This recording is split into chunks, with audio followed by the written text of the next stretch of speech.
Good evening. Can we please take our seats? All right. Good evening. I would now call the September 10th, 2024 meeting of the Ben Lapine School Board of Directors to order. I would like to introduce our participants this evening. To my immediate left, Vice Chair Carrie McPherson Douglas, Directors Amy Tatum, Keena Chadwick, Cameron Fisher, and Shirley Olson is actually with us via Zoom. To my immediate right, Superintendent Dr. Stephen Cook, Deputy Superintendent Lisa Burke, and Board Clerk Janet Bojanowski, and my name is Marcus LeGrand, Chair of the Board. In order to ensure safety and ability to the board to focus on business, we ask that all the audience adhere to the board meeting attendee expectations. This includes being seated and holding signs under chin level. If there is no available seats, individuals may wait in the lobby until one is available. And thank you for that consideration. And now, would you please stand? Please remove your hats and join me in the Pledge of Allegiance. I pledge allegiance to the flag of the United States of America and to the republic for which it stands, one nation, under God, indivisible, with liberty and justice for all. Thank you all.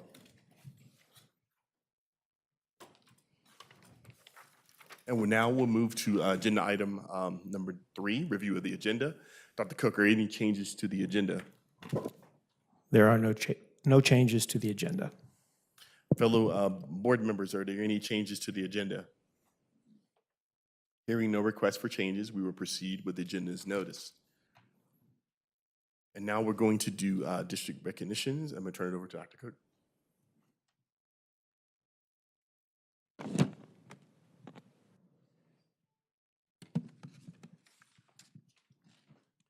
Thank you, Chair LeGrand.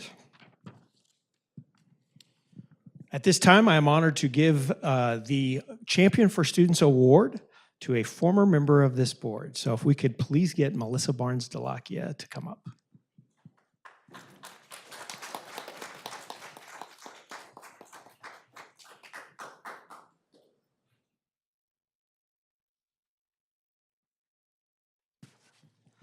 Melissa sat on the board from 2019 to 2024 and was our board chair from 2021 through 2023. Many of the things that Melissa did contributed to the well-being of the school district. And so for this month, we'd like to recognize her as our champions of students. Some of her many accomplishments in service to this board and to this district. Many of the effective structures that we have in our board meetings were developed in collaboration with Mrs. Barnes-Delakia. She also had an openness and a willingness to meet with any constituent in the district to discuss whatever topics that were of interest to our constituents. She was also, which is not necessarily common, always open and available to meet and do media interviews with local media. She was a rabid volunteer for the 2022 bond and the 2024 levy campaign, and generally just a wonderfully committed educator and just a really very kind person. And so I am so proud to give this award on behalf of the district to Melissa Barnes-Delakia, this month's Champion for Students of the month of September.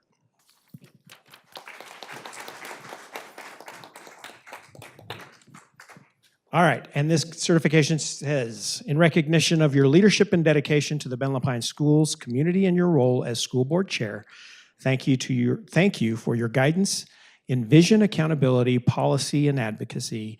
You helped pave the way for every student to thrive. Your commitment to academics, wellness, inclusivity, and belonging makes a meaningful impact on our community. Ben Lapine Schools is so proud to count you among our champion for students. Thank you so much. Let's give her one more round of applause. You want a picture? Stay here. Want a picture? You got a pic? Okay. Hey.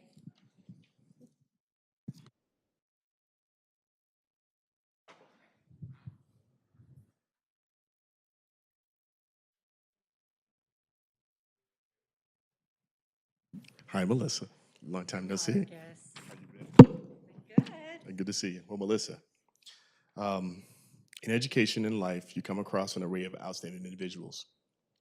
There's always a person who sets the marks for others. You embody many of the innate qualities that all share and aspire to become, which include ambitious, swift action, courage, and extreme passion for change. As a member of the board, you exemplify these skills and ambitions of many other occasions. And we all appreciate your commitment. So on behalf of the Ben Lapine School Board of Directors, we would like to present you with this plaque for your outstanding service. Thank you very much. Thank you. Thank you.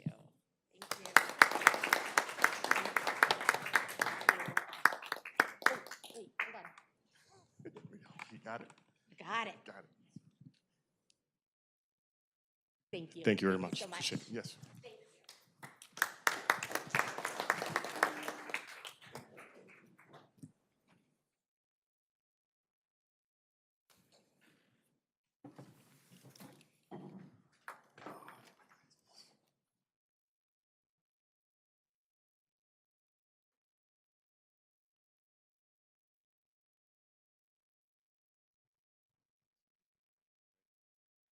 We can go?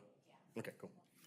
And now at this time, we would turn it over to Directors Fisher and Chadwick to do the Welcome Week proclamation for 2024.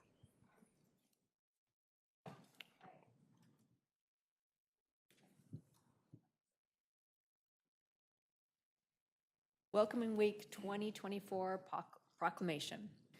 Whereas our community, oh, wait. Sorry, thank you.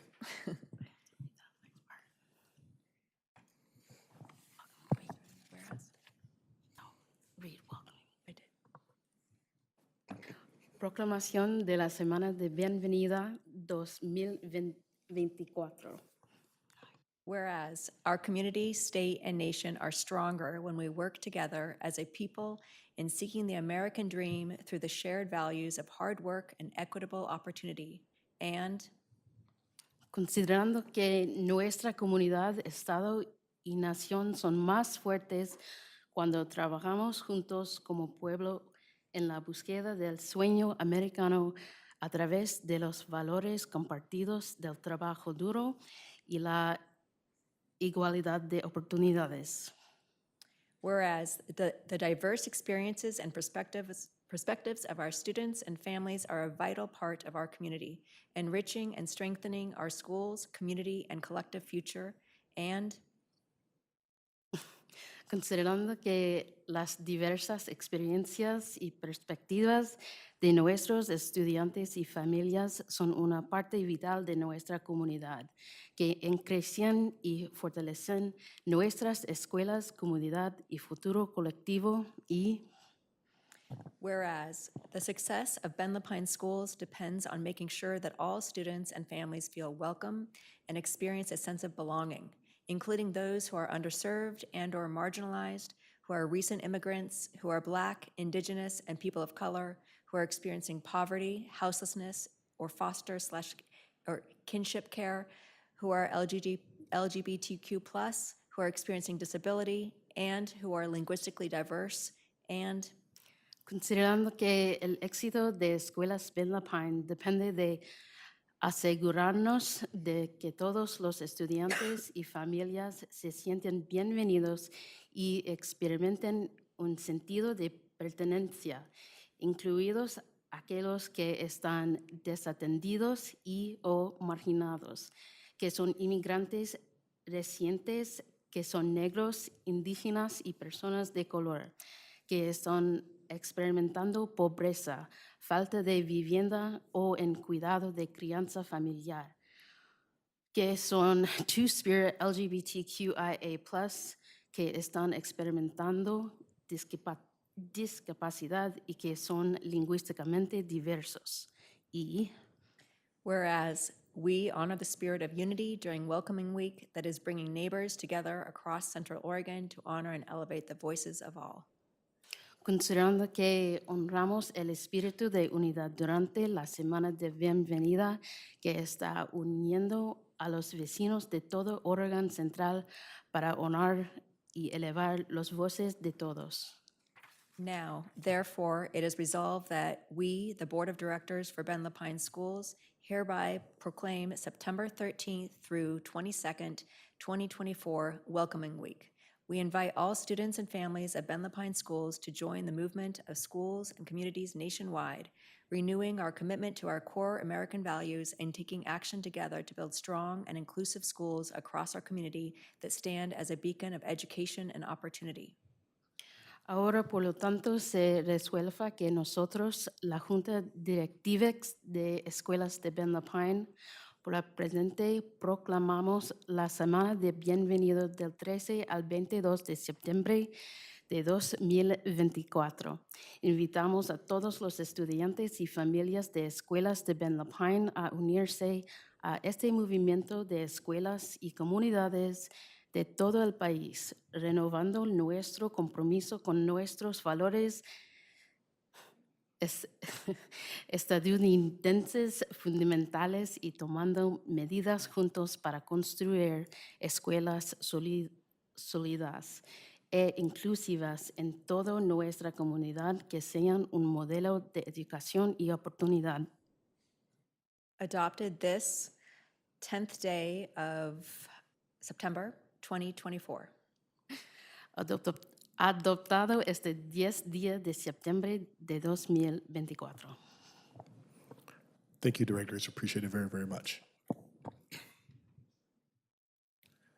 And now we'll move to public comment. The Board of Directors leadership values communication from students, families, staff, and community members as it helps to guide the work of Ben Lapine Schools. Public comment is just one of the many avenues available to ensure this connection. Members of the public may always submit thoughts, questions, or concerns to the board via email as well as in writing. Individual board members also make themselves available for phone, video, and in-person conversations. This said, I will remind the public that while this is a meeting of the Board of Directors that takes place in public, it's not a meeting with the public. It is a meeting of the Board of Directors to conduct district business. As such, the board will now not respond to public comment made during tonight's meeting. Instead, issues may be recorded and referred to the proper staff person to follow up with you. We will now open for public comment and hear from stakeholders on the topic and order that they appear on the agenda. Our policy is typically to allow up to 2 minutes per speaker until the time cap has been reached for the agenda item. We typically allow up to 10 minutes of comments per agendized item and 10 minutes of comments on non-agendized items. A timer is provided at the large screen to our virtual attendees to ensure every speaker receives updates during the presentation on the remainder of time. If the speaker goes over time, if the speaker's message is not in adherence with the policies, for example, being personally directed, abusive, discriminatory, repetitive, or off topic, I may ask the speaker to cease and terminate the speaker's privilege to address the board. At this time, I would like to bring up here, it is Guthrie Brown, is that correct?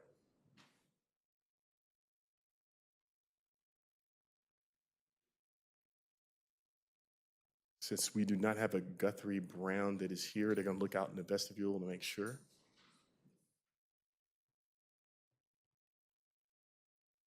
But while we're waiting to see if that person's not coming or not, we have Lucy Guzman. Is Lucy going to speak as well? Okay. All right. So we'll move on to people who signed up here as they were, Mr. Zach Bratz. All right. Hello, Zach. Hello. Yeah, is it the green button? No, and make sure you get close to the mic so we can be able to hear you or bring it closer to yourself. So, Hello. all right, thank you very much. Ready to start? The time will start when you start talking. My name is Zachary Bratz. I am a union carpenter. I am here to ask the board to prioritize the use of responsible contractors who participate in state-accredited apprenticeship programs. These programs, approved by BOLI, provide invaluable opportunities for students and young workers to gain hands-on experience, earn while they learn, and build careers in essential trades. Wouldn't we all agree? When you choose who are registered apprentice training agents, You are investing in the future of our students and community.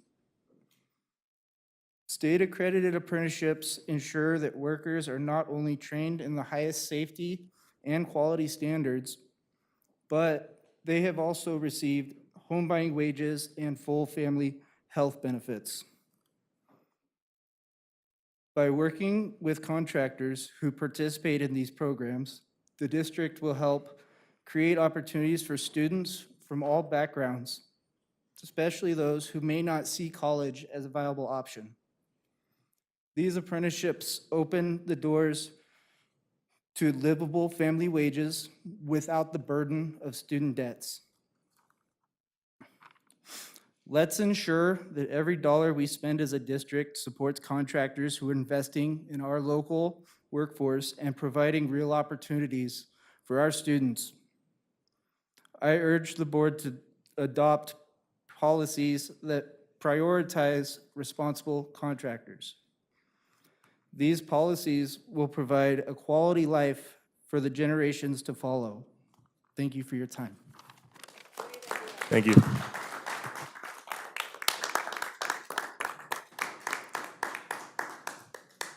Steve, can we get an email or report, not necessarily in public, but just about what our current policies and practices are with regards to this issue? Absolutely. Thanks.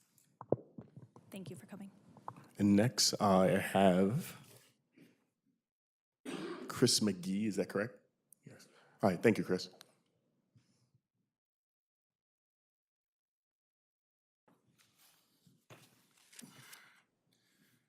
Good evening, City Council. My name is Chris McGee. I would like to talk to you about worker misclassification, wage staff, and cash payments. And since we're in a place of education, this is solely about education as well.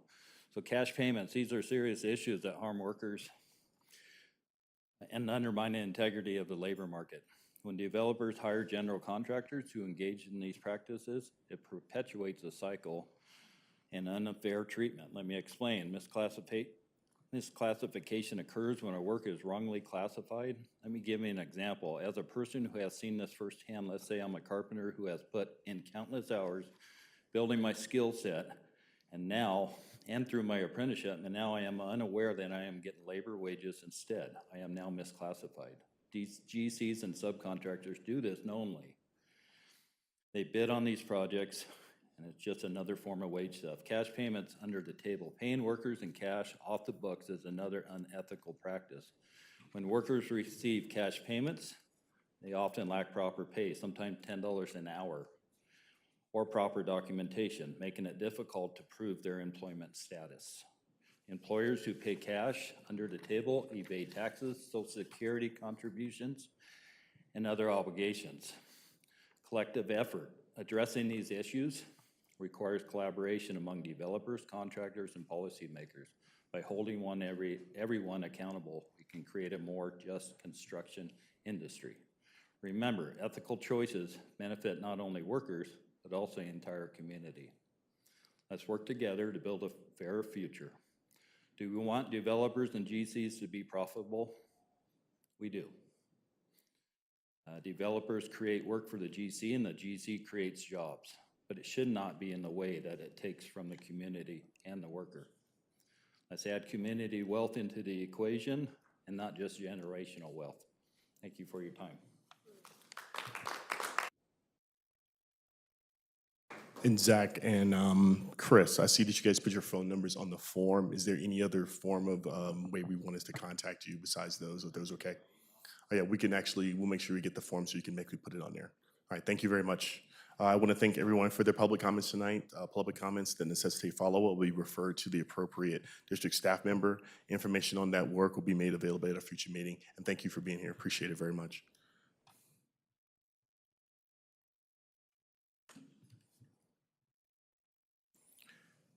And now we'll move to consent agenda. I will entertain a motion to approve the consent agenda.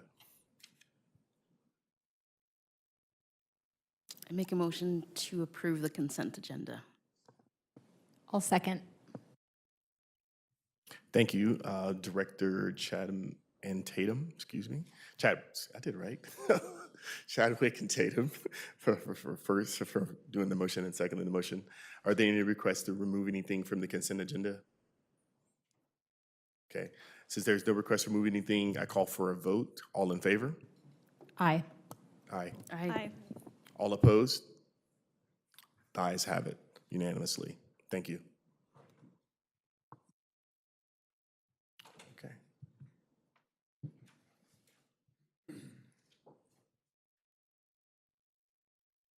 Do the same thing with the minutes. Okay. We're down to 7, and there you go. I will now turn it over to Dr. Cook for the consent for information. Thank you, Chair LeGrand. On the consent for information, this month we have 30 policies in the consent for information. The majority of these policies are required by law updates as a result of the most recent policy update provided by OSBA. These policies do not go out for public feedback as the changes are required due to change in legislation. Policy DJAR, Public Contracting Rules and Procedures, and DJC-AR, Purchasing Authority and Limits, have been updated to align with our current district practices, most notably the changes in district leadership. EEACCA-AR, District Photo Video Equipment Use, includes updates to align with the most current contract language with our SROs and our SRDs.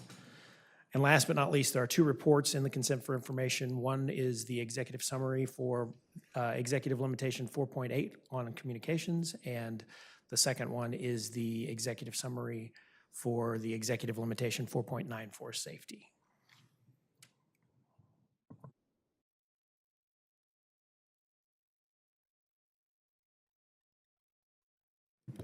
And I would just add that those are the reports that typically come July, August. So we're a little out of sync just timing wise.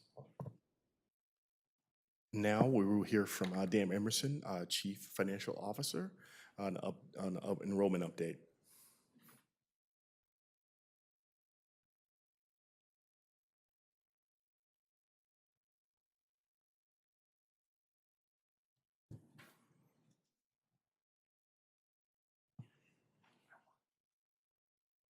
Thank you very much.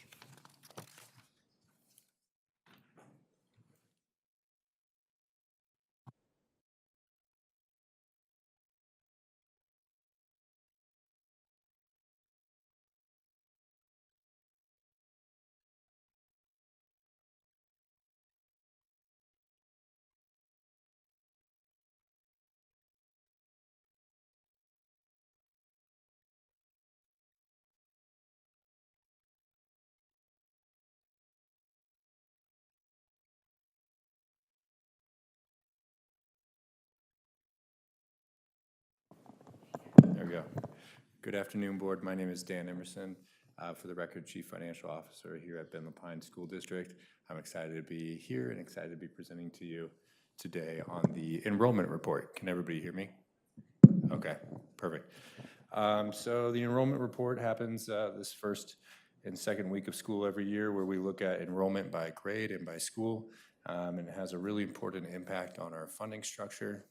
Enrollment directly relates to how we are funded with the school state funds, which is 95% approximately of our funding, operational funding revenue. So per school right now, we're budgeting about $10,000 per individual. We're budgeting about $10,673 per student. So if our enrollment comes in high or low, it has a fairly substantial impact on our revenues. And so this is just the first initial report. There'll be another report coming in October when we also submit to ODE, and that will have some significant changes as we watch students come both in and off the rolls here in the next month. Right now, from a high level, I'm going to start us with elementary schools. And there's our elementary school enrollment.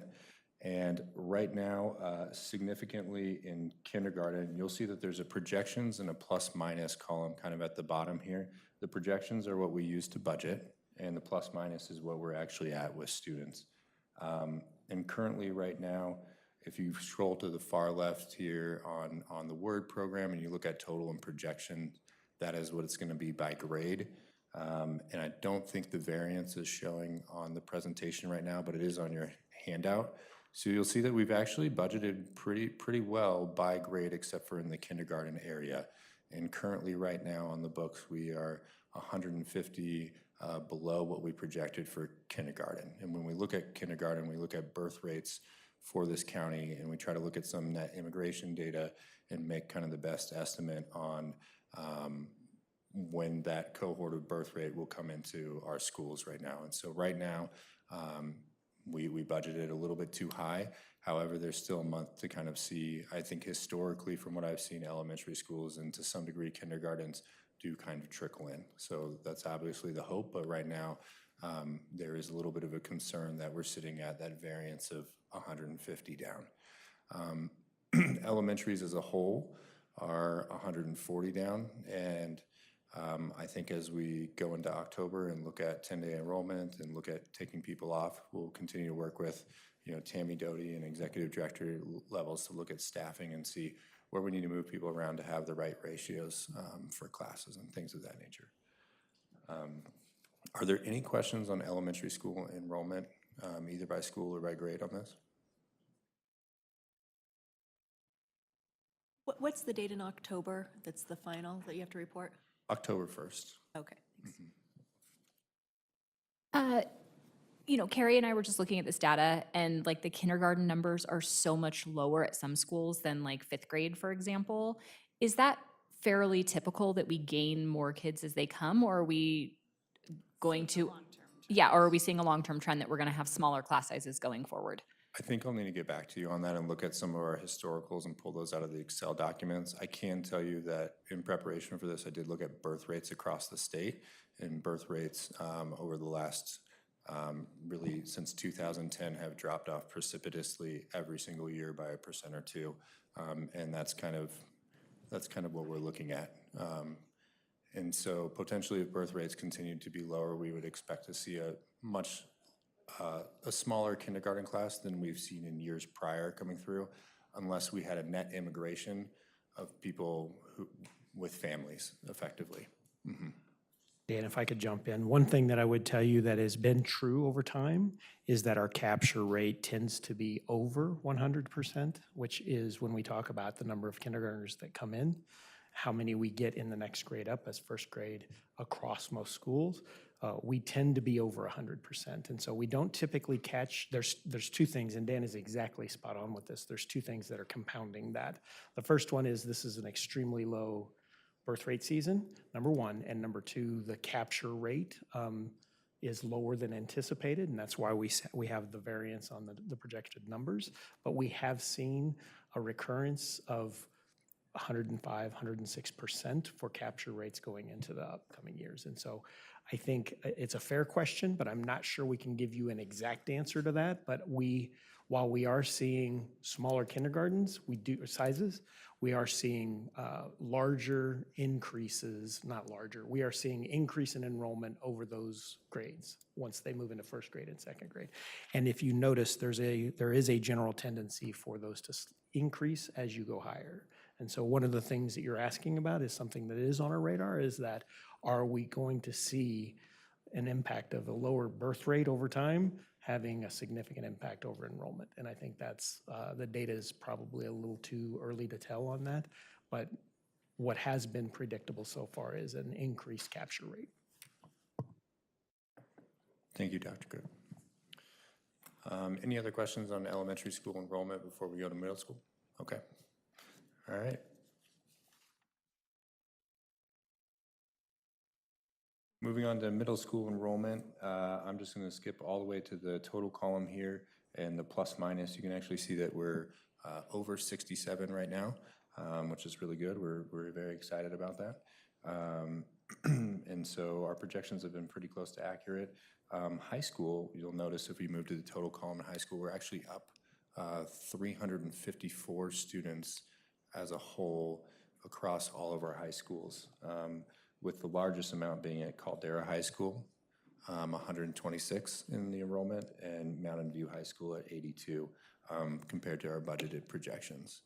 And so again, that has to do a lot with capture rates and making sure that we're capturing new rates and if there's new students coming in.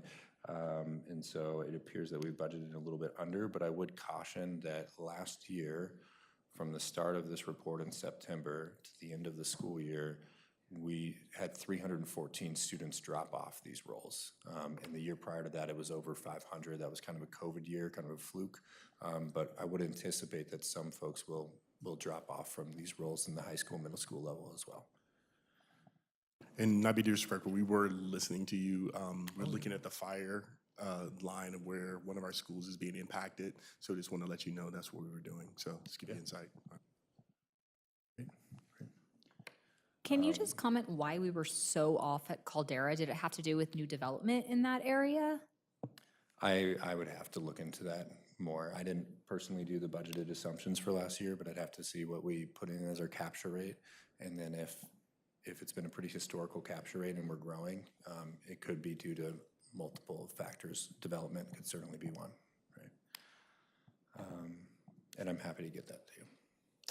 All right, and so lastly, we kind of come to the bottom of this page, which is program enrollment, which would be kind of our specialized programs. We have, Desert Sky in here, and I think Bend International. Underneath the other column is kind of our programs for elementary and transition in the JBAR-J and COIC. So I believe that the COIC individuals this year are actually what we call inside of their home school, so we're not seeing them on the report right now. So that could also be part of the reason why potentially high school is a little bit larger or middle school. As far as those programs, I think we'll see the special programs for elementary and transition kind of come through over the next couple weeks, and I would assume that those numbers will be closer to the 80 that we've seen in the past. But in terms of special programs, we are down, I believe 142 or so from last year, but there will be some trickling in of people and some filtering into those programs at this point. And if I could add, I just want to remind us that if you recall, we lost Oregon Youth Challenge last year, so that's the biggest count of those numbers and that are serving in programs. Mm-hmm. And then lastly, are there any questions about program enrollment or middle school enrollment? Okay. The last page would be kind of a summary of the year-over-year enrollment. At this time last year, when we did this meeting, we had a total enrollment programs and students enrolled in schools of 17,157. Right now we have 17,022, so we're down about 135, with all of those folks just being in the students enrolled in programs. We're actually up from where we were last year, which is really encouraging and really great statistic from enrolled in schools. So again, I would imagine that these numbers will over time drop by at least a couple hundred, but as of right now, we are higher than we were in enrolled schools, which is good for our state school fund formula. The last thing I kind of say is there's the idea of being held harmless with the school state fund. If we lose students right now, we're at 17,022, but if we lose, our hold harmless number is 16,843. So if over the course of the year, students drop off our rolls to a number below 16,843, we will still be reimbursed by the state at that 16,843. So for instance, if we drop off another 323 students and end up with 16,700 students at the end of the year, once we hit 16,843, which is where we ended the year last year, that's our hold harmless number, and that is what we'll be reimbursed at on a per student basis. And so those are kind of what I had for the enrollment report and for the funding tied to enrollment. I'm happy to answer any other questions related to it for this board. And I would like to add before questions to think about program funding differently than the students in our schools. So the last page, the students in our schools, that's the state school fund formula. So that's what we would be more likely to be comparing for our budgetary processes and our operational budget. Whereas the students that are in programs in our district, think of that as pass-through funding, as we are the facilitating agency, the district that supports the work of those programs. And so that is money that goes pretty quickly through our system, comes to us, and then goes directly to those programs. And so think about that in two different ways. Directors, do you have any questions for our Dan? I have a question, and I don't know if this is actually for you, Dan, but is there any sort of solution or thinking about the number of newcomers that come in as the year goes on? I can't remember the final count for last academic year. Was it 250 or something like that?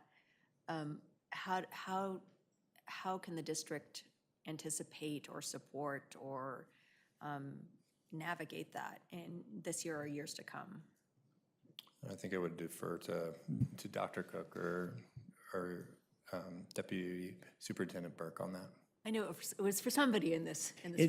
So no, it's a fair question, and it's one that we're talking about. Part of what the challenge is if we were to get 100 new students, after we've built our staffing models, we have to accommodate those 100 new students. And when they are students that are what we would just call general entry kinds of students, it's a different impact. And so when you have language learners or you have somebody new to the country coming in, we feel that more directly. We had lots of conversations last spring about that because that's when the uptick occurred. And so part of what we're working on, and it's not a right now solution, it is a long-term solution, is how do we anticipate that and how do we find ways to reallocate some of our budget so that as they come in, we have resources that can be added. And that's going to take time because that's not how we're currently budgeting. We're budgeting so close to the margin that we just don't have that flexibility. And we've talked about this as well. A 5% carryover is about as thin as you can get. That's less than, I mean, think of like, that's not a month's bills, if you will, if we think about our own budgets. And so that's a process we're going to have to commit some change to if this continues. And so we don't have an easy solution for this right now, but if they get here in time, we get to count them. We have 4 shots to count enrollment. And so depending on when they get here, it actually does increase some of our funding. And so we could allocate resources based on those increases. And that was a conversation we had. That hasn't been a process we've had in the past, would be to elevate the amount of resources that we're allocating to that. And that's one of the things we're working on right now. Thank you, that helps a lot. Any other questions? All right, thank you, Dan. We appreciate your time. Thank you so much. Thank you. And now we will hear from Director of Communications, Mr. Scott Maven.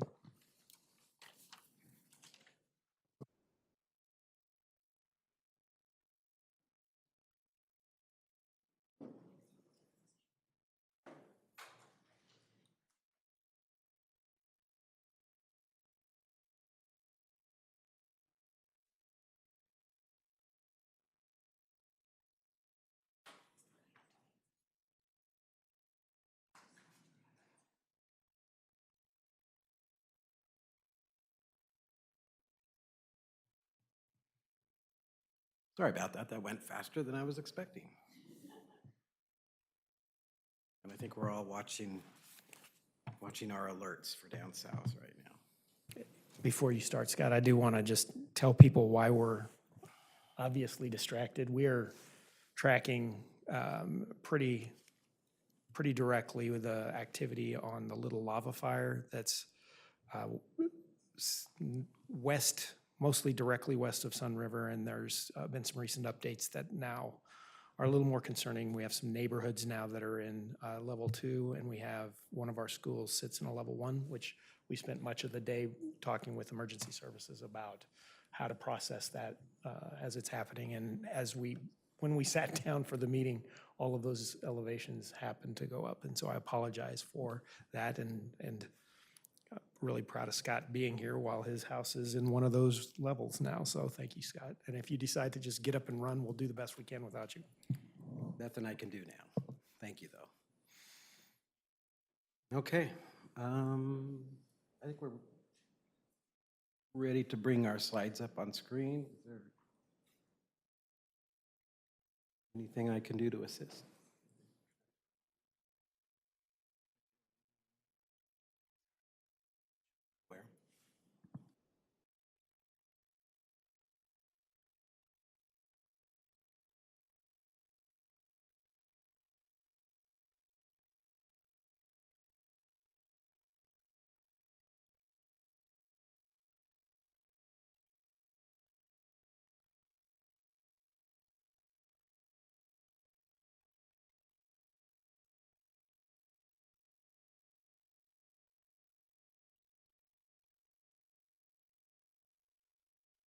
All right. Thanks for your patience there.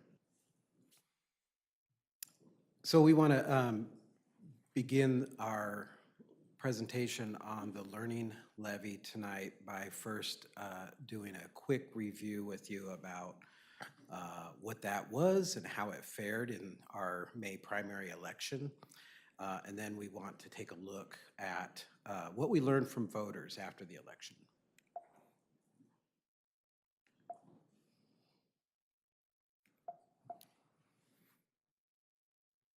There we go. All right. So it was a little over 6 months ago now when the board voted to place the proposed local option levy on that May ballot. We dubbed it the Learning Levy, and it asked voters for approval to levy $1 per $1,000 of assessed property value annually for 5 years. And then the purpose of the proposed levy was to dedicate additional resources, new funding to these 6 priority areas that you see on the screen. These were very much centered around improving opportunities and experiences for students in all of our schools in the district, as well as providing new support for our educators and support staff. And then you may recall that we conducted a voter survey last November to help us focus on which of these priorities mattered most to those communities in Bend, Sun River, and La Pine. And we took that feedback and distilled it down into these areas of focus. And this was the financial information that we shared with voters running in the months leading up to the election. This was using information provided to us from the county assessor's office on the median assessed value of all residential properties in the Bend La Pine School District. The assessed value on which our property tax rates are based, that assessed value typically is far lower than the market value or what your home may be worth. And you can see that the estimated levy would have cost a typical household $239 a year, according to that estimate. Now, it gets a little complicated when engaging with the voters and taxpayers about how their taxes are calculated. We certainly recognize that challenge with the May election when we sought to distinguish between the assessed value of their homes and the market value. And I think we had some mixed results with that. I think there was some degree of confusion right up through the election on that, as much as we tried to incorporate that distinction between assessed value and market value in all of our communications. And here's how the vote went for us. 57% voted no, 43% voted yes. Turnout for this was 40.6 of registered voters in our district, and that's higher than most May primaries.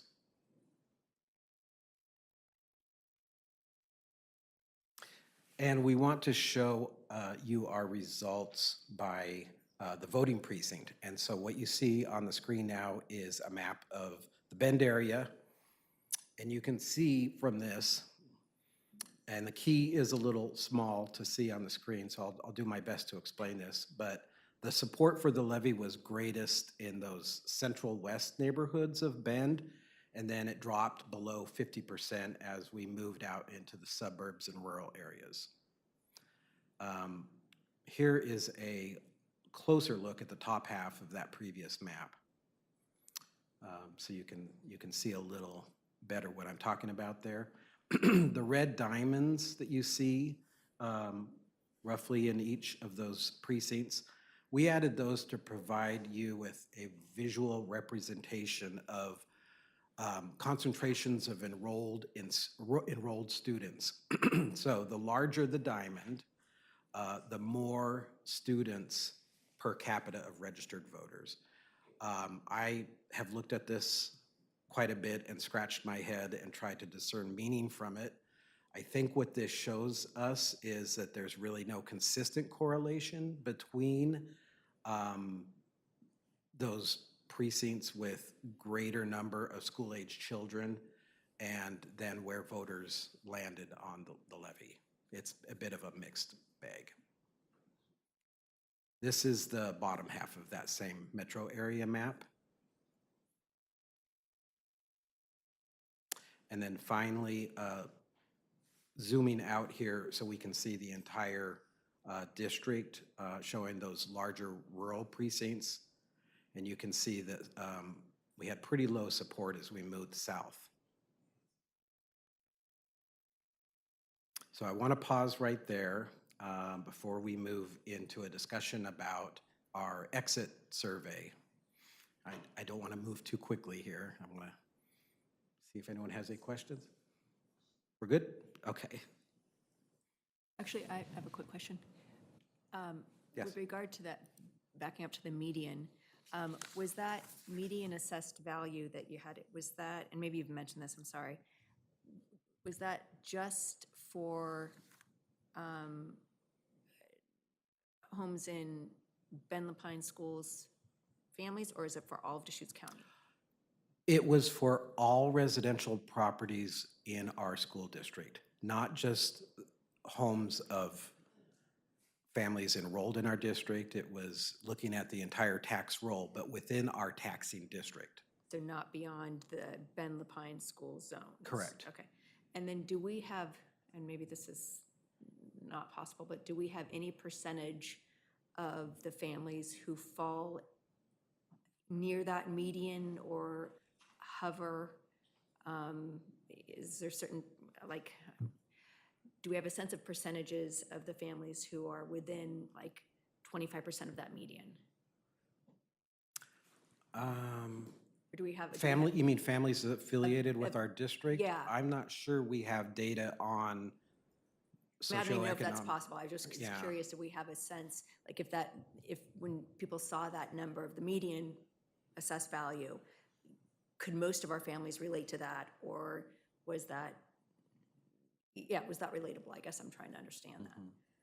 Yeah, I don't believe we have data available to us to analyze that for our families who are, you know, enrolled students in the district, or even more broadly than that, other than the information from the assessor's office. Yeah. You know, So on that the- compounded, I think, the complication, right, that you're referring to. Right, it of- may or have. The confusion, yeah. Yeah. I'm just wondering. Okay. Anecdotally, we heard a lot of feedback around the easy mental math, I think, of That $1 rate, and then Yeah. you think of what your home is worth, rather than looking at your tax statement that has the assessed value printed on it. Right, that's easy yeah. for our brains to go to. Yeah, okay, thanks, Scott. Yep. Okay, so we wanted to hear from voters after the election to learn more about the outcome, and particularly after the earlier polling that we had conducted indicated that there was perhaps a slight edge in support for the levy. So over 2 days in mid-June, we surveyed 400 voters in our district. Just over half of those who completed the survey told us that they voted for the levy. And that was closer to what we were seeing in the results of our January survey than the actual results in May, if that makes sense. Okay, so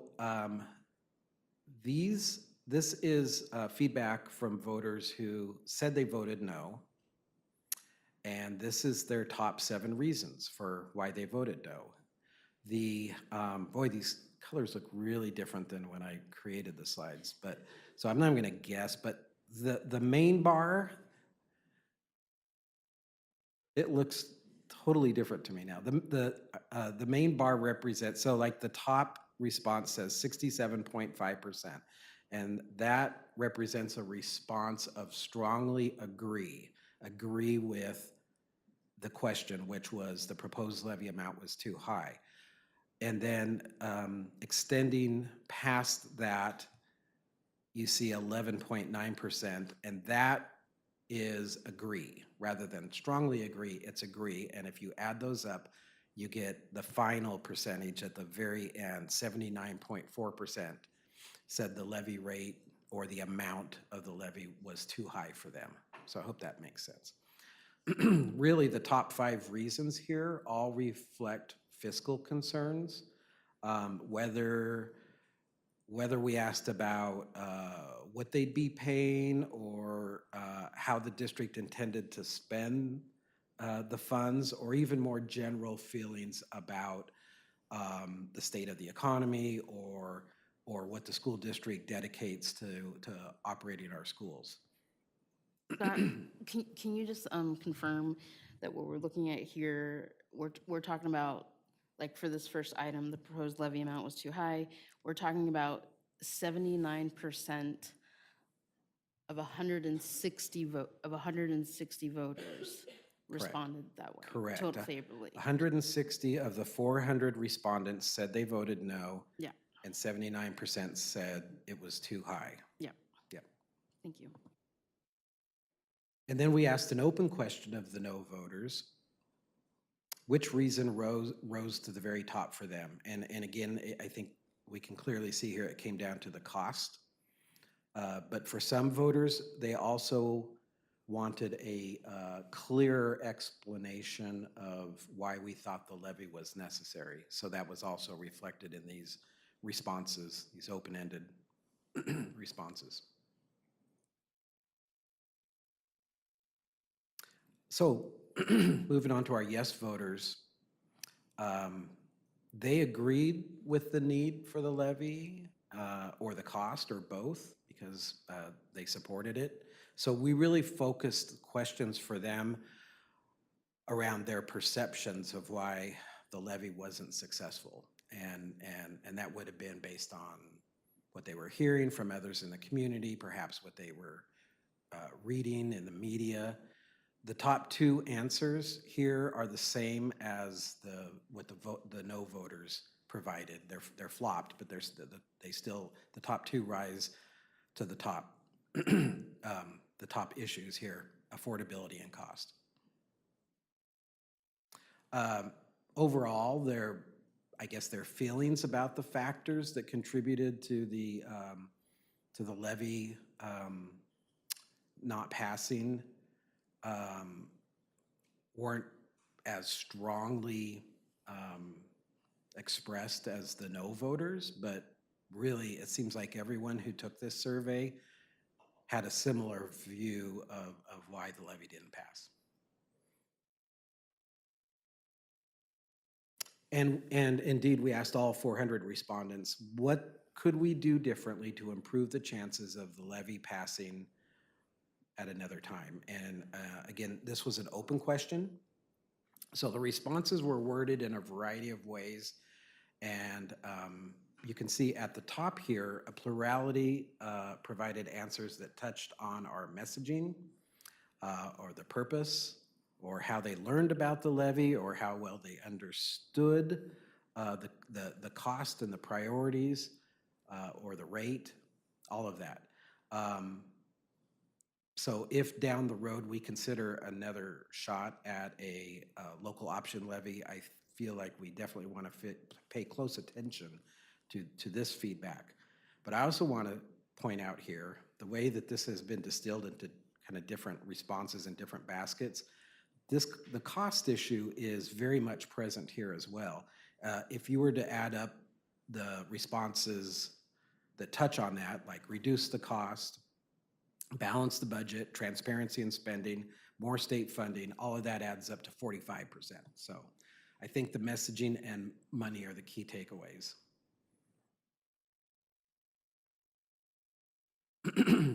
Results of our surveys in January and June both indicated a slight majority who would support the levy or did support the levy in the exit survey. But as we know, only 43% of voters cast votes for the levy. So what happened? There was a shift in two key demographics. Support among voters over 60 dropped by about 6 percentage points, and support dropped by 8 points among voters who say they're not affiliated with a political party. Of those two, probably the drop in support among older voters is more significant because primary elections tend to attract older voters more than younger or unaffiliated voters. There's some indication that over half the voters who participated in the election in our district were over 60. And here's more evidence of that. So in January, we asked if a property tax increase would feel uncomfortable in this economy. 54% of older voters agreed that it would feel uncomfortable for them. And that cohort represents more than 40% of that survey sample. And then in the exit survey in June, we asked the same question and saw an even higher percentage of older voters indicating that this was a significant factor. Affordability was a significant factor in how they voted. We could probably look back at what was going on between January and June with Fed rates holding steady above 5%, consumer prices feeling still high, proposed utility rate hikes in the region, all of those things, and we can probably start to understand some of the trepidation voters may have felt about the levy. It's worth noting here that our school district has never had a local option levy, but we have had a successful run of school bonds that we use for construction and renovation projects. And when we have gone to voters for bond elections, it's usually when we have paid down prior bonds. And so for voters, it really feels more like a tax renewal than a new tax increase. Okay, and this is a breakdown of that affordability question that I just referenced. So these are the voters in June who told us that they voted for the levy. And overall, more than 2/3 said that affordability was a significant or very significant factor. And if you look at the very bottom of the column that says very significant, you can see that for voters over 60, 57% said a very significant reason. So just reinforcing what we're hearing. Okay, just a little quirk about surveys like this. Our researcher from Nelson Research shared that sometimes respondents who indicate they voted for the levy actually may have voted no, which actually kind of makes their assessment of the levy failure perhaps more instructive for us. There's really no way for us to tease out why this might be from the results, but it might also explain why we saw a majority of the respondents in our exit poll say they supported the levy, when in fact, again, 43% of voters voted no. So, in conclusion, voters, especially our older voters, our independent voters, are expressed an interest in having a lower rate or a lower ask for a levy, as well as better communications. I think the last sentence on this slide sums it up well. The desire for better communication is likely a reflection of the fact that voters felt they needed more time to consider their decision. And we were certainly feeling pressed for time between when we finalized the proposal, brought it to you for a vote, placed it on the ballot, spring break came soon after. Then we had the month of April to really try to engage with community groups and voters and even our own employees. And then early May, ballots start arriving in mailboxes. So it felt tight. Scott, thank you. Can you remind me, because the confusion around assessed value and what a property is worth will always be difficult to overcome, and it often is like half, so it's meaningful. Was there a different way, weren't there two different ways we could even formulate the ask? And was one of them not using assessed value? Like we could also just do a flat amount or? You could do a rate-based levy, which is what we did. Or you can just pick a total amount and then the rate is calculated based on that. So the rate. But still using assessed value. Well, yeah, in the end, that still comes into play, and I think it would still be required to be reflected in the ballot language. The difference is that that rate may fluctuate from year to year. That makes sense. Rather than a set rate and then the revenue that you generate fluctuates from year to year.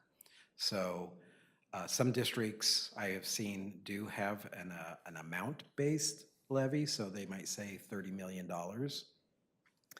But most school districts that I have seen establish their levy around a rate. And is there any way to say in the language, like $1 per 1,000 assessed value, parentheses, which is lower than market rate, or some cue to remind? We did, not in the ballot question itself, just because of the Word limit. the word limit is really tight on that, but then in the explanatory statement that followed. And really in all the presentations, communications, news media interviews, what we have on our website, our social media, every opportunity we could, we try to reinforce that. But, you know, what I thought about a lot is people who engage kind of late in the process, after they receive their ballot or even up to Election Day. And do we miss that opportunity then to be clear with them about that? So.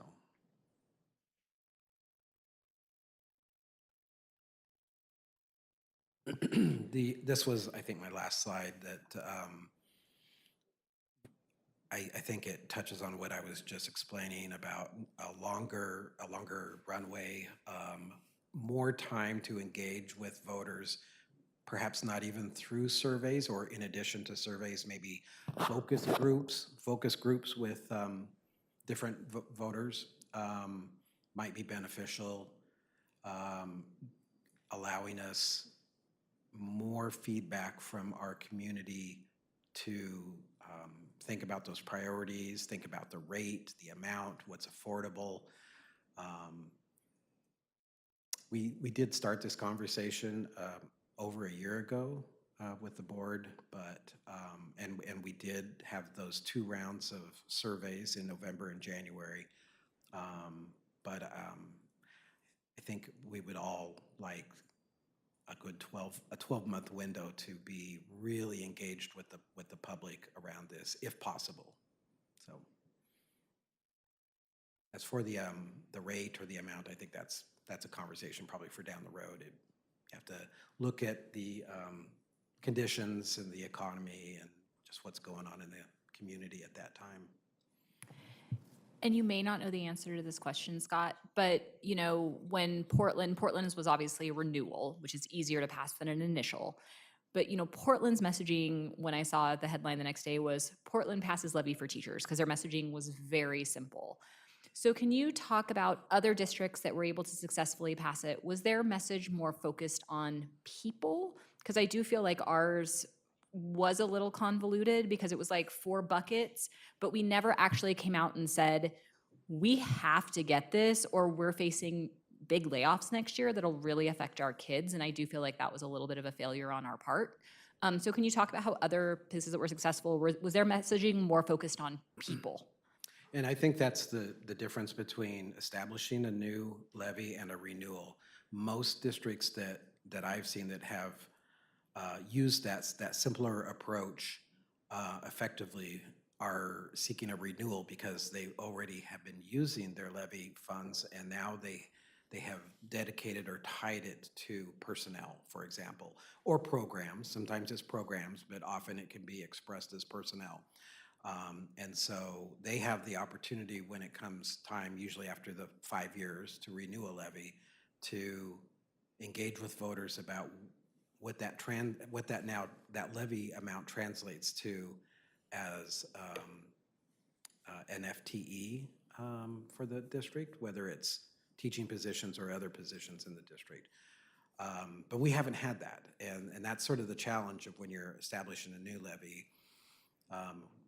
Are you focused more on reinforcing what you're doing and maybe adding new programs, and it's sort of aspirational, or is it more feeling more protective, like this will go away if we don't continue the levy? I think late in the game here, we did start to talk more about what the cuts would mean and how that would translate to positions. And we did talk about 60 FTE for the current school year, but that probably emerged too late, or it may have felt that it contradicted or conflicted with the earlier message that was in our ballot language. Directors? Can I add to that before we move on? I think I want to add that we were the only new levy during that election season that was a school district asking for a new levy.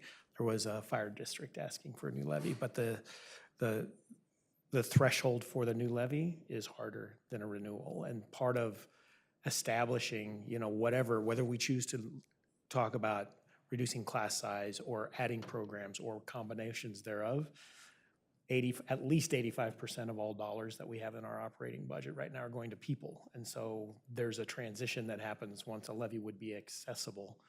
Now we're talking about the people that would potentially be losing their jobs if a levy weren't renewed. And so that's part of and that will be a problem if we choose to go again. And when we choose to go again, that's going to be a consideration that we're going to have to clearly articulate what it is that people would be purchasing with a vote of yes, and how that would exist in a new system going forward. And that's an area that we've talked about. We could have done better, I think. My question is this, and just to clarify a lot of this, to make sure we're clear, and thank you for all the information, Scott, appreciate it very much. The bottom line, what I'm hearing is that if we do decide to do this again, I think we need to bring a few more people to the table. You're saying bring the unions, bring, like I said, the various people to be able to figure out exactly what's necessary. And I think, like you're saying, is basically figure out exactly what the need is earlier in the process versus later and trying to rush something through is what I'm hearing. Is that correct? Yes, and partner as closely as we can with our community throughout that process. We did, I think, find it challenging in some respects to make those connections in a timely manner with key community groups that we wanted to communicate with around the levy. Yeah, great. Thank you very much. Any additional questions, directors?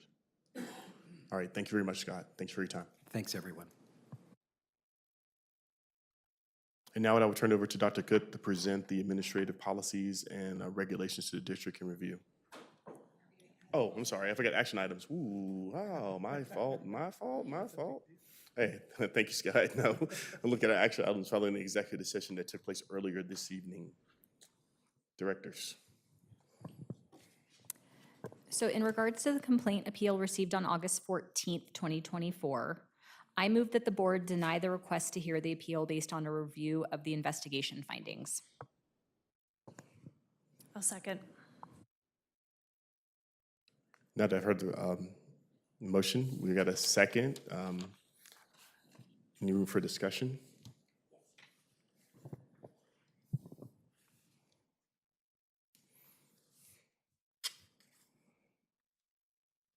No room for discussion. We're going to go to a vote. Basically, you move the board to deny the request to hear the appeal based on review of the investigation findings, say aye. Aye. Aye. Aye.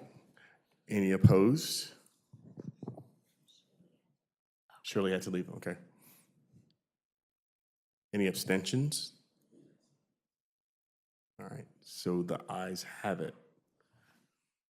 Motion passes to deny the appeal. Okay, and next, in regards to complaint received on August 12, 2024. I move that the board deny the request to hear the appeal based on a review of the investigation findings. Okay. Do I have a second for that motion? I'll second. Any discussion? All right, I call for a vote. All in favor, aye. Aye. Opposed? Any abstentions? Okay, the ayes have it. All right. And now in regards to complaint appeal received on August 27, 2024. I move that the board deny the request to hear the appeal based on a review of the investigation findings. Do we have a second? I'll second. Okay, any discussion?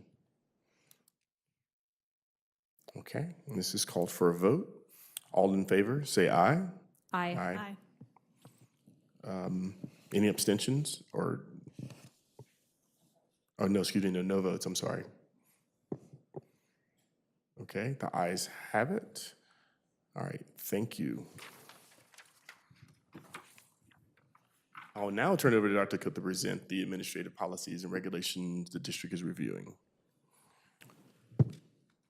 Thank you, Chair LeGrand. Pardon me, sorry, I didn't hear the opposed, I just heard abstentions. Can you change mine, opposed, please, for that third? Thank you. For the third one you said? Or the one for the 27th, which one, I'm sorry? The August most recent, 27? Yeah, sorry, Okay. I didn't hear the opposed. I'm sorry, my bad, my fault. Okay, do you have that documented, noted? So just to clarify, we had 4 in favor and Cameron opposed, Right, I'm abstaining. and you're abstaining. okay, okay, thank you. She's abstaining, okay, all right. We clear? Okay, thank you very much, thank you, Director Fisher. All right, Steve. Yep. Thank you, Chair LeGrand. As part of the administrative policy and regulation review process, the following policies or regulations are currently being reviewed by the district. The first one, KIAP, which is Public Solicitation in District Facilities. This includes updates that reflect the current laws and regulations as well as current district practices. Second one is KI-AR. Advertising in district facilities is being recommended for deletion as the language has been incorporated into the new administrative policy KJAP, which I'll talk about here in a second. Policy KJAP, commercial advertising, is a new administrative policy that aligns with current laws and regulations as well as our district practices. KJAR is a commercial advertising policy regulation. This is a complete rewrite of the administrative regulation previously named hiring staff with private funds. This new regulation aligns with current laws and regulations as well as district practices. KJ-AR, hiring staff with private funds, we are recommending that it be deleted as it has been rewritten and renamed KJ-AR, commercial advertising. We will be posting these policies on our websites for feedback process and will be available on the policy page of the district website for the next month. Dr. Cook, I just have a question about one of the components of KJAP. Number 5, naming rights to district property in exchange for goods, services, or monetary considerations. That was not present in the previous policy in any way, and I'm a little bit concerned, like, we obviously have naming policies for schools, but could someone come to us and say, we want to give you however many $1 million to name a school after us? Can you be more specific on the location of that language? So it's under the superintendent or designee may consider for approval renewal enhancing activities that include but are not limited to. Number 5 says naming rights to district property in exchange for goods, services, and monetary considerations. And that was not present before. So I just want to have a little bit of a conversation around that because that seems like that could potentially be problematic and conflict with other policies we have for like naming conventions for schools, for example, since we have said we generally don't name, properties after people, for example. So I just want to kind of know why that language is included and if there's any parameters around what people can buy in our schools and name after themselves or their businesses. So I think I understand what you're getting at. I think the first thing I would say is the sentence that leads into all 5 of those options is those could be considerations. And we have schools named after individuals. We have sites and facilities that are named after individuals. And I think what that allows the district to do would be to consider if someone were willing or wanting to donate a large gift to the district in consideration for something like that, there would be a process that would allow that to go and happen. Yeah. And we are absolutely glad for the feedback at any time.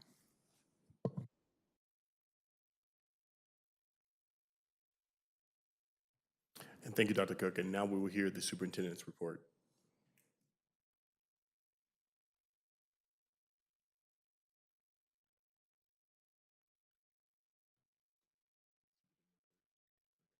Pardon me, can I go sorry, back Cam, to my one bad, more Cameron. question? I'm sorry. With KJAR, commercial advertising, Okay, hold on one second.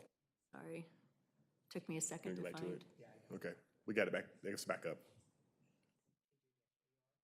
Yes, yeah, KJ-AR. There was a,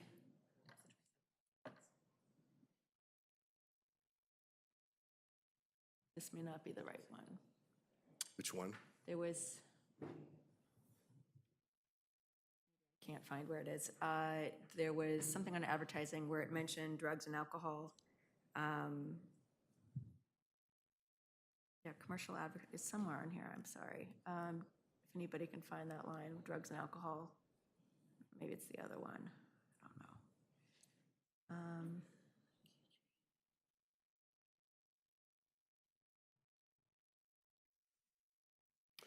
On the bottom, the next to the last sentence is that the use of any advertising for alcohol, cannabis, or tobacco products, is that what you're? Yes, okay. And is there, and maybe I'm getting mixed up, is there a reason we don't have something in there as well with regard to weapons, ammunition, et cetera? Yeah, this was a really challenging conversation, and I don't know if we want to get Kinsey up here. We had a lot of conversation with our student groups over this, and the question about what belongs in a strictly outlier, immediately an outlier, which means things like alcohol, cannabis, and tobacco, and whether or not guns or weapons would be considered was a part of that conversation. And I think that was the feedback that generally we got from students was that this was more clearly articulated. I can tell you that firearms and ammunition and other kinds of weapons, if you will, could include things like hunting gear and bows and arrows and those kinds of things. And so this became a little less of a clear and articulated line, and that was a challenging part of the conversation. And so I think the question was by, like, for example, Walmart would be not allowed to be advertising with us if we were to put weapons and ammunition and that. And so that's what I can say to this point. Kinsey, I don't know, did I capture the tenor of it? Is that good enough? So I think I got confused that there was going to be something as part of that. So I think I misunderstood what was going to be on here. That you were expecting it to be on here? Under that section, yeah. I didn't think it was going to be elaborate, but I thought there was going to be something along the lines of what we had, but okay. Okay. Well, and I think there's the same point on the flip side that like Deschutes Brewery, yes, they sell beer, but they also are a business in our community that serves food. So do we not allow a restaurant that serves alcohol to advertise? If we're, I just want to kind of clarify that point a little bit. And all that being said, I don't want to belabor this too much because I don't want us to be engaging in culture war issues, and this is somewhat a culture war issue, even though gun violence in our schools is very real and a conversation we absolutely need to have and be very serious about it. But our board has huge work to do. Yeah. And I just want to put that out there too. But just in terms of like, we have breweries and they have restaurants, and are we not going to allow them to advertise? Yeah, I know that's one of the reasons we worked on this for months and months and months was the conversation about what is an immediate, like this is safe and we're not worried about this potentially as an advertiser. This is not safe. This is something that we're concerned about being an advertiser, and what lives in the middle of the gray areas. And that's right now, the way this policy is written, that's the tact we've taken as to we believe this is a place that we can delineate that. And so we anticipate a lot of energy and conversation around this. And it's one of those things that we are glad to tell you, we're pushing it out for public comment. This has had, I don't know, months of student comment, that this has gone in front of many of our student advocacy groups and lots of conversation around it. And so we feel like it's in a place that we're ready and willing to push it out for our community to engage in this conversation. And I hope we get feedback that we would anticipate from this. I think I wanted to just appreciate the process that this has gone through, and Kinsey especially, and love to see that kind of community engagement. It'll be interesting to see public feedback, and I am curious as to whether a board policy would help in this kind of situation, so I'm open to considering that. And then I also I feel like I'm not sure we've delineated responsible advertising to minors as opposed to like sponsorship. So it's very different to put, in my mind, to put Walmart on the back of a t-shirt than to like advertise guns or where I draw the line is like if something is illegal for minors, of which 98% of our students are minors, we shouldn't be advertising anything that's illegal for minors to minors. And so to me, there's a delineation between like responsible advertising and sponsorship, and I'm not sure that the policy at this point, to me, clearly helps us make decisions kind of more with that viewpoint of like, are we, actively putting on the back of a t-shirt that every kid is gonna wear, something about beer or guns or anything that's illegal to a minor versus, having Walmart on a stadium sign. No, I appreciate that feedback. And I would tell you that the conversations we had with students were extremely engaging around this. And I also want to shout out the investment that we put into the process of generating the feedback. It was, the first thing I would say is this could have come to the board just for the board to consider. And what would be the board's desire? This could be written as an administrative regulation where administratively we say this is what we believe to be the case. And so I think part of what we've done now is establish that this is the type of policy that we want to engage with our students on and our stakeholders, get that feedback, and then have them help influence the language that lives in the policy and then comes back to you all for this level of conversation. And so the two questions I would ask, or considerations, probably a better way to say it, is number one, this is a challenging conversation to have at all without getting into values. And the values that we're going to be talking about, whether this breaks left or breaks right because of the which way do we go, might be the exact consideration for a board policy, is that what are the policy edges, if you will, of how we want to establish the parameters in which we're going to engage in these conversations with potential advertisers and sponsors. And I will tell you, we had a long way to go to get here. Having some parameters that box in what's going to be a part of this. I think we recall where this happened about this time last year, where we were talking about whether or not there were appropriate sponsorships being put on our football fields and our scoreboards and on our signs and the outfield at our baseball diamonds. And I think the other piece I want to just remind us of is honoring the words of our students as they come to us. And so we don't have student voice here today, but we will very soon, and we will get them back. And I think this is the kind of work that our students were excited to be a part of and engage in. And we had students on the Equity Coalition that wrangled with this work for months, and it was really exciting to see them see and feel their real efforts being put into that, and then having that be a product that comes before a decision-making body with real influence. And for me with this is understanding the slippery slope of knowing how much the businesses in our community really support our school district already. And understanding it's not that we don't want to continue to work with you. That's not the case. We just want to make sure we put something in place that allows us to be able to not only continue to be supported, but at the same time give you recognitions for your support. So I know that's critical to be able to understand, but ultimately we still appreciate all the stuff that we do receive. So thank you very, very much. Any other questions, directors? All right, thank you very much. And now we have the superintendent's report. Pardon me, Chair LeGrand, we actually have found a clerical issue that we've got to go back to the action items, and Okay. we've got some clarification to make. We're not certain about how a particular vote came out Okay. and whether or not we have a quorum that voted yes Okay. or no Okay. for that. And so can we get some clarification on all three of those? Yeah, I think we're clear on the first motion would have been the second report that you heard during executive session.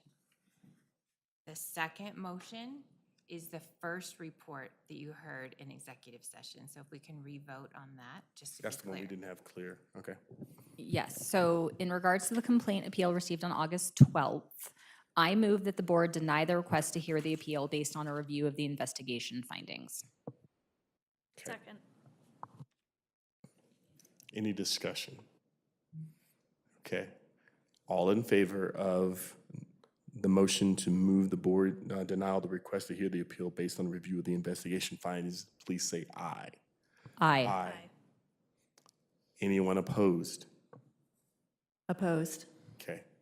Any abstentions? And no, Shirley had to leave. So the ayes have it. I abstain. I don't think so. You'd abstain? I'm sorry, my bad. So it was 2 extensions and 2. So that doesn't pass. That doesn't pass. Yeah, so So we don't have a quorum. We don't have a quorum, so we have to get another motion. So, yeah, consider another motion. We have to consider another motion. I will move to deny, the board deny the request to hear the appeal based on the complainant's failure to meet the timeline requirements of submitting an appeal pursuant to KLAR. Second. Okay, that we'd have a second. Do we have a discussion? Okay, Yes. yes. I am interested to know the exact timeline. That would be helpful for me.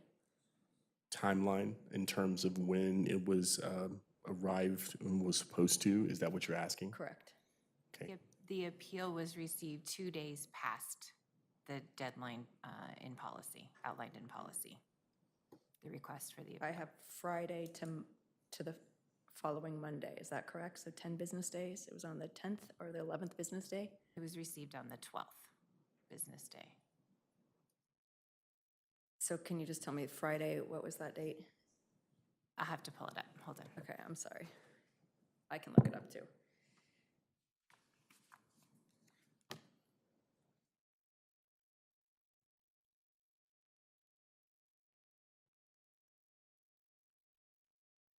Friday the 16th to Monday the 26th, is that right?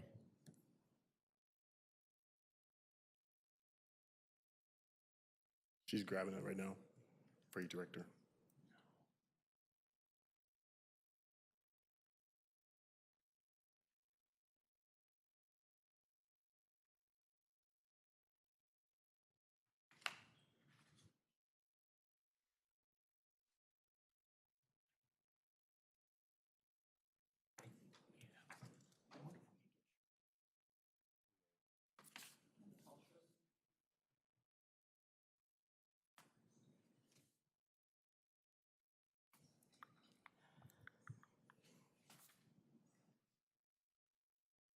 For all those who understand what's going on, actually, we have to have a quorum to be actually for it to be approved. Okay. the motion to pass, excuse me.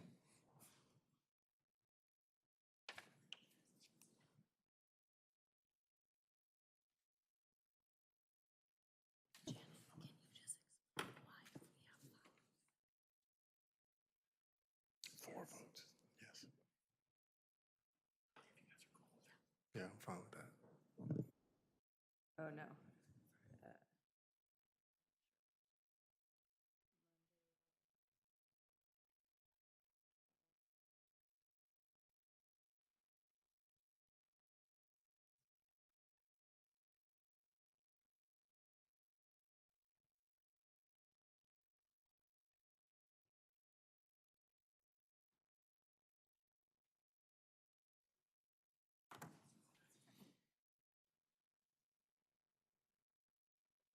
I'm probably looking at the wrong dates, or I'm just trying to be really.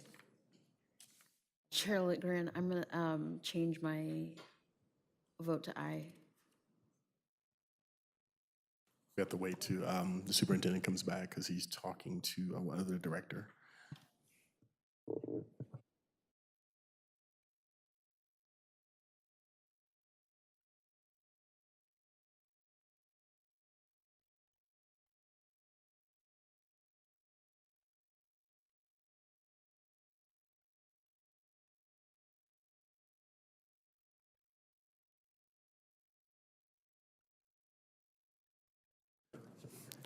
Do you mind if we repeat the motion, please?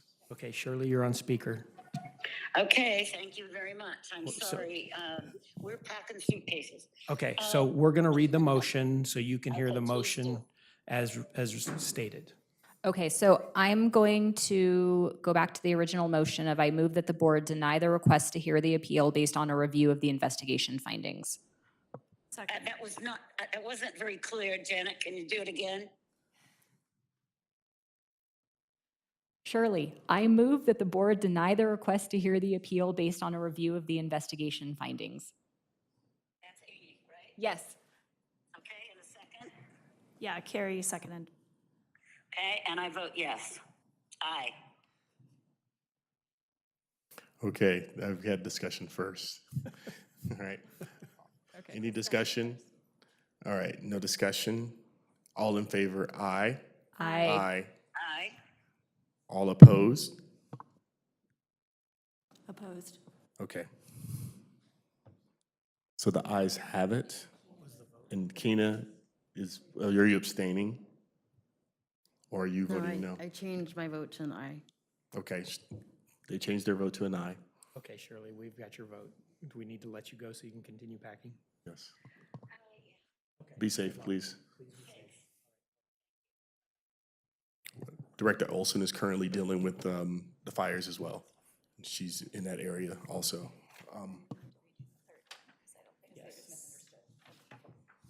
And the same, the third one's accurate. I think we're, Now we need to revisit the motion for the appeal received on August 27th, which would be the third Yes. report that you received. So I move that the board deny the request to hear the appeal based on a review of the investigation findings. Second. okay, any discussion? Okay, all in favor, say aye. Aye. Aye.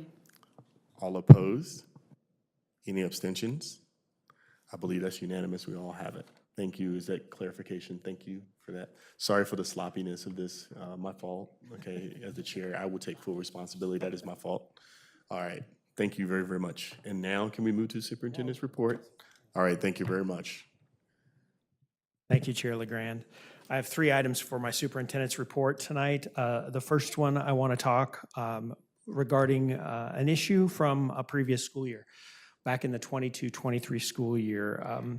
I want to acknowledge that there was heightened friction at Highland Elementary between the building administration and multiple staff members and among staff within the school. The district engaged in various efforts to address the existing conflict. We acknowledge that these efforts didn't resolve the concerns that existed in that building. So on behalf of the district, I am apologizing that district administration, a district administrative oversight was not more effective at addressing these conflicts in a proactive and complete manner. I would also like to apologize to Highland students and families for the disruption and distress experienced on the last day of school of the 22-23 school year.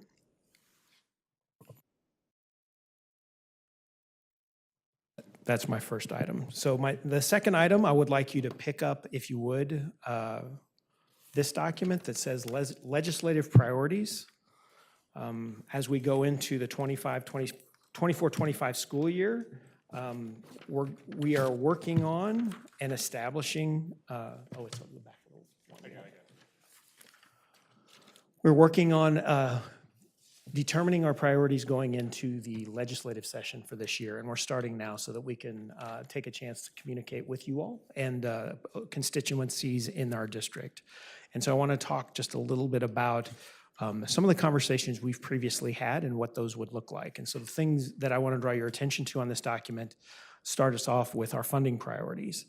And I want to start, before we talk about the priorities, that we want to acknowledge and recognize and appreciate Governor Kotek's proposed changes to the school funding model that was described in a memo to superintendents across the state and an article that was also posted on OPB. These changes include restructuring the current service level calculation based on a 49-51 split, updating the state's compensation model to better account for personnel costs, and using the most current local revenue forecast to calculate current service level. These numbers are still preliminary, but rough estimates add that will be an additional $515 million to the state school fund in the current service level calculation for the 25-27 biennium. And so one of the things that we would establish that we would like to be talking with our constituents and our legislators with is kicking off the 24-25 school year. And I would invite the board, if you are so inclined and you want to sign off on these and have them become board legislative priorities too, we would definitely welcome that. And we would use this as talking points to meet with our local legislators, invite them in for lunch and have conversations with them, or breakfast if we would choose. And so our priorities that we would recommend would be the following bullets. First, fund adequate and sustainable high-quality public education. Right now, I would tell you that the state school fund allocation simply must account for a higher percentage of the state's budget to support the needs of Oregon students adequately. As we were presenting data on that, there's been a general decrease in the last 20 years as an overall percentage of the state fund. The second one, increase special education funding. Currently, the cap on funding special education, this cap was created in 1991 at 11% and has remained at that level today. The statewide average for students qualifying for special education services is 15%.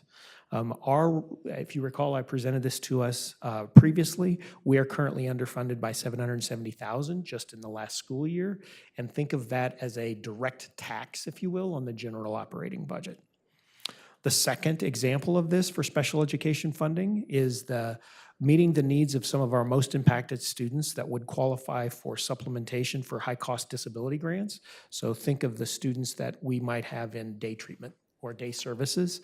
Right now, 42% of that funding that is required, of the 100% funding that is required to support those students in Ben Lapine schools, we are being funded at a 42% rate. That's an unfunded or underfunded an amount of $2.3 million just last year. Third one, legislative mandates accompany requisite funding for implementation.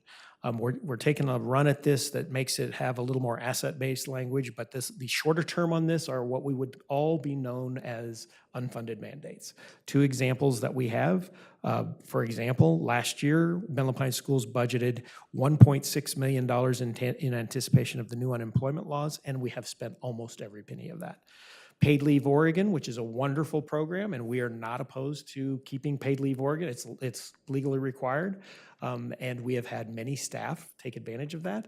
We had about a 13% increase in substitute costs, and additionally about $1.5 million of additional costs because of implementation of that. And so, not that it's problematic, it's just that as laws are enacted, that requisite funding goes to help us implement those laws.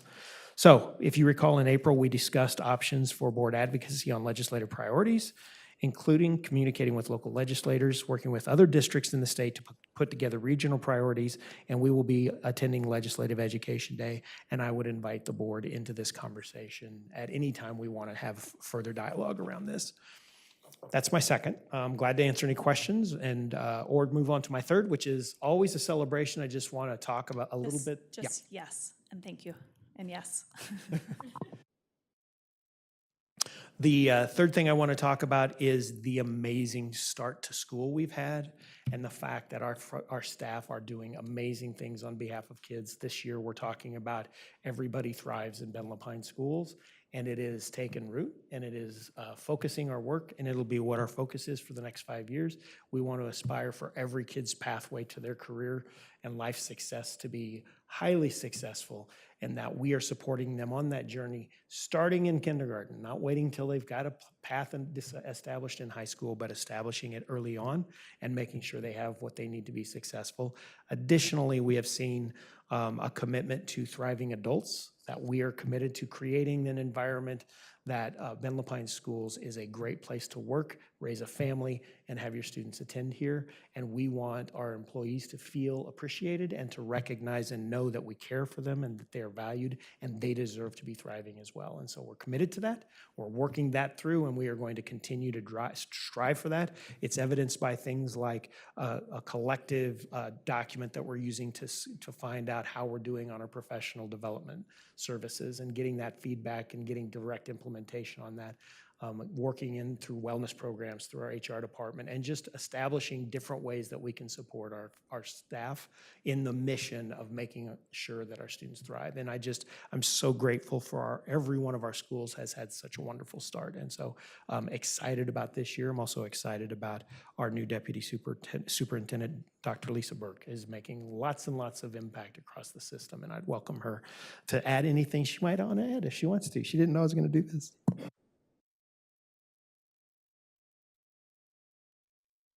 And that's all I have for the superintendent's report. Glad to answer any questions if you have any. Questions, directors? All right. Thank you, Dr. Cook. And we'll now open the floor for board comment. I will start with Director Fisher. I too am excited to have Dr. Burke up here. Welcome. And I'm also really excited about the school year. It's been great to attend some of the back-to-school events and visit some schools and see some kind of renewed excitement after the summer. And I'm also sad to not have our student voice folks here, and I'm looking forward to them coming back in October. Thank you. Thank you, Director Fisher. Director Chadwick? Just echoing what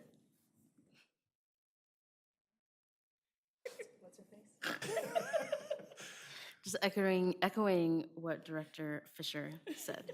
Thank you. Thank you, Director Chadwick. Okay. I am excited the school year is here. I'm also exhausted that the school year is here. I'm sure lots of our families and educators feel that same way. I know my husband's a district employee and he is exhausted because the start of the year is a lot. So I hope everyone is feeling like they're gonna get some of their energy back and not be asleep at 7 o'clock like I've been all week. And also very excited to have Dr. Burke up here. I don't know that I've ever shared with you that the day I came and spent some time with you at Bear Creek, I left that meeting and I think I called my husband and I was like, man, she's awesome. Like, I'd want to hang out with her and be friends, but I don't think I can call a principal up and befriend them and ask them to like come have a meal with me. So, you know, it was very clear during our conversation, your dedication and passion for our students and our families and working with families and students who are experiencing significant challenges. And I really appreciate that lens, and I very much look forward to continuing this work with you. Thank you. Director McPherson Douglas. Welcome, Dr. Burke. So nice to have you up here with us. And echoing what others have said, despite the fact that my kids have been tired this first week of school, they are truly excited, like really, really excited to go to school every day. And that is nothing but a testament to our thousands of employees who go to bed every night and wake up every morning thinking about our kids and working really, really hard on their behalf. So love the shared commitment to every student thrives and every adult thrives. It really does feel like a new start and a new year in many ways. And really grateful for everyone that made that happen and hopeful for a really great year. And thinking of everyone being impacted by the fires right now. Thank you. All right, I guess I'm last. Last but not least, first and foremost, I want to thank all the teachers and all the students and all the families getting ready for this school year. We appreciate it very, very much. Thank you for your commitment. Continue to, use Ben Lapine as the area to which you actually get your education for your students. Please, families, community members, please be safe out here in this fire and this smoke and stuff like this. Please take care of yourself. Please protect yourself. Because we know right now it's a little crazy with this, and we have a lot of our families probably having to abandon their homes with some of the situations that we're having. So please be safe out here as well. Yes, go ahead, go. Sorry, one more thing. We have an information session about joining our board this week on Thursday. And that's not the only way you can find out about joining our board. You can talk to us. Sorry, you're going to say it too. I just want to reiterate, being on the board is one of the hardest things I've ever done, but it is also one of the most rewarding and interesting things I've ever done. I would do it again in a heartbeat, and I just really encourage folks to consider it, even if you've never considered it before. Come learn more, talk to us, and we hope to get lots and lots of applications for that vacancy. Sorry. And then to piggyback that, this makes it easy. The application window closes September 30th for that vacant seat. We're trying to get this done. We're actually going to have an interest meeting, which will be held here this Thursday at 5:30 p.m. in the Educational Center here. So please, if you are interested in being a part of the board, please make sure that you attend. Our next meeting and work session is going to be September 24th. Our next regular business meeting is scheduled for October 8th. With that being said, is that going to be in Lapine, correct?